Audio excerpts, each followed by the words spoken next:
Ai që nisi si një udhëtim i zakonshëm, përfundoi në tragjedi.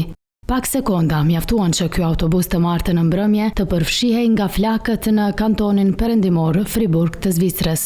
Autoritetet bëjnë të ditur se të paktën 6 persona vdiqën dhe 3 u lënduan, mes tyre edhe një shpëtimtar, në zjarrin që mendohet se është shkaktuar nga dikush që i vuri flakën vetes.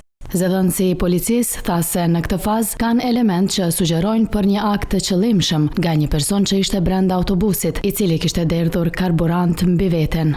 Megjithatë, nuk ka prova se ka lidhje me terrorizmin, shtuan autoritetet zvicerane. Të 3 persona të plagosur u dërguan në spital. Kreu i kompanisë autobusve e përshkroi incidentin si tragjedi të tmerrshme dhe shprehu ngushëllimet e tij.